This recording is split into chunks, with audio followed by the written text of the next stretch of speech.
Unnao rape case भारतीय राजनीति और न्याय व्यवस्था के सबसे शर्मनाक और निर्णायक मामलों में गिना जाता है। ये मामला सिर्फ एक अपराध की कहानी नहीं है, बल्कि ये दिखाता है कि जब सत्ता, पुलिस और प्रशासन एक साथ खड़े हो जाएं, तो एक आम नागरिक को इंसाफ पाने के लिए कितनी लंबी और पीड़ादायक लड़ाई लड़नी पड़ती है। इस केस का मुख्य आरोपी उत्तर प्रदेश के उन्नाव से तत्कालीन भाजपा विधायक कुलदीप सिंह सेंगर था, जिसने इस पूरे मामले को राजनीतिक रूप से बेहद संवेदनशील और विस्फोटक बना दिया। उन्नाव जिले की एक नाबालिग लड़की ने आरोप लगाया कि 4 जून 2017 को कुलदीप सिंह सेंगर ने उसे बहला फुसलाकर अपने घर बुलाया और उसके साथ बलात्कार किया। पीड़िता जब शिकायत लेकर स्थानीय थाने पहुंची तो पुलिस ने FIR दर्ज करने से इनकार कर दिया। वजह साफ थी, आरोपी कोई साधारण व्यक्ति नहीं बल्कि सत्ताधारी दल का प्रभावशाली विधायक था। यहीं से ये मामला कानून बनाम सत्ता की लड़ाई में बदल गया। स्थिति तब और गंभीर हो गई जब पीड़िता के पिता को अप्रैल 2018 में एक पुराने मामले में गिरफ्तार किया गया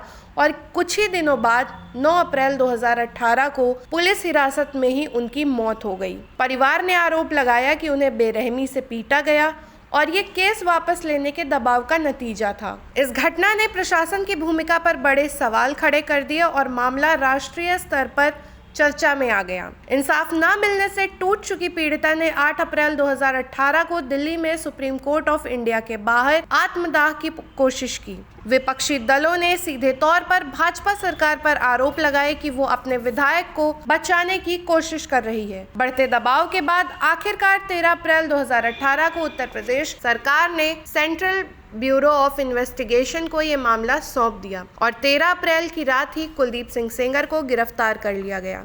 इसके बाद भाजपा ने उन्हें पार्टी से निष्कासित भी कर दिया, लेकिन तब तक राजनीतिक नुकसान हो चुका था। मामला यही नहीं रुका।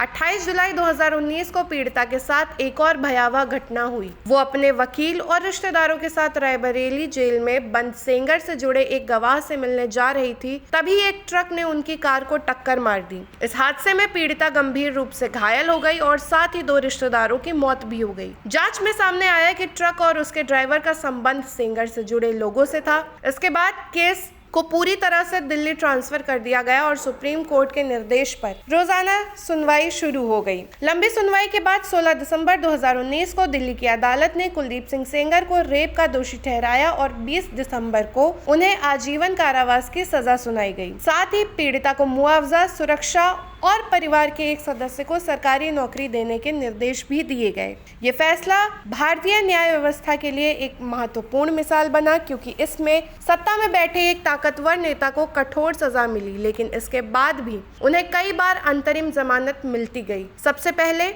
बेटी की शादी के लिए जनवरी 2023 में अंतरिम जमानत दी गई। सेंगर को पहली बड़ी अंतरिम राहत जनवरी 2023 में मिली थी। दिल्ली हाईकोर्ट ने उन्हें अपनी बेटी की शादी में शामिल होने के लिए 15 दिनों की अंतरिम जमानत मंजूर की थी। उन्होंने 27 जनवरी से 10 फरवरी 2023 तक के लिए रिहा करने का आदेश दिया गया था। दूसरी बार स्वास्थ्य कारणों से सजा का निलंबन दिसंबर 2024 से जनवरी 2025 तक किया गया। दिसंबर 2024 में दिल्ली हाईकोर्ट ने कुलदीप सिंह सेंगर को उम्र कैद की सजा को स्वास्थ्य कारणों के आधार पर निलंबित कर दिया था। हाईकोर्ट के इस फैसले का CBI और पीड़िता ने कड़ा विरोध किया। जनवरी 2025 में सुप्रीम कोर्ट ने दिल्ली हाईकोर्ट के इस आदेश पर रोक लगा दी। शीर्ष अदालत ने कहा कि जब तक मामले की पूरी सुनवाई नहीं हो जाती, सेंगर जेल में ही रहेंगे। और अब हाल ही में 23 दिसंबर 2025 को सेंगर को फिर से दिल्ली हाईकोर्ट की तरफ से सजा को निलंबित करते हुए अंतरिम जमानत दे दी गई, जिसके बाद कई सामाजिक कार्यकर्ताओं और विपक्ष के नेताओं ने मिलकर दिल्ली हाईकोर्ट के बाहर या संबंधित स्थानों पर विरोध प्रदर्शन किया। इसे पीड़िता और उसके परिवार का अपमान बताया गया। सुप्रीम कोर्ट में आज उन्नाव दुष्कर्म मामले में दोषी पाए गए भाजपा के पूर्व विधायक कुलदीप सिंह सेंगर के मुकदमे पर सुनवाई हुई। CBI की याचिका पर कोर्ट ने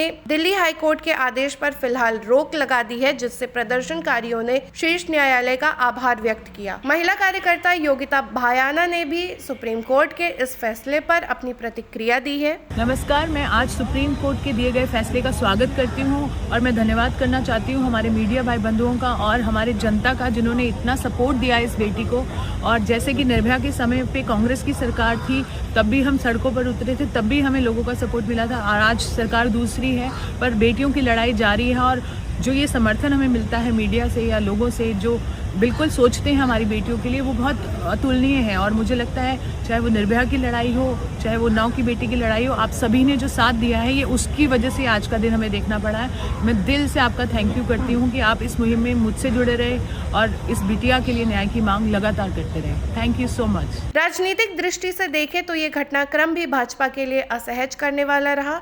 विपक्ष ने आरोप लगाया कि सजा के बाद भी अगर आरोपी को जमानत जैसी राहत मिलती है तो यह सरकार और सिस्टम की मंशा पर सवाल खड़े करता है। हालांकि भाजपा की ओर से ये तर्क दिया गया कि ये न्यायिक प्रक्रिया का हिस्सा है और पार्टी का दोषी व्यक्ति से कोई लेना देना नहीं है। लेकिन राजनीतिक नुकसान की भरपाई आसान नहीं रही। महिलाओं की सुरक्षा, कानून व्यवस्था और सख्त कार्रवाई के दावों पर विपक्ष को एक बार फिर हमला करने का मौका मिला। आज उन्नाव रेप केस सिर्फ अतीत की कहानी नहीं बल्कि एक चलती हुई प्रक्रिया है जो ये दिखाती है कि न्याय केवल सजा सुनाए जाने तक सीमित नहीं होता। जमानत, अपील और अदालतों के फैसले हर पड़ाव पर पीड़िता को फिर से संघर्ष करना पड़ता है। सुप्रीम कोर्ट द्वारा जमानत खारिज किया जाना इस बात का संकेत है कि शीर्ष अदालत इस मामले को सिर्फ एक कानूनी फाइल नहीं बल्कि समाज और लोकतंत्र से जुड़े बड़े प्रश्न के रूप में देख रही है।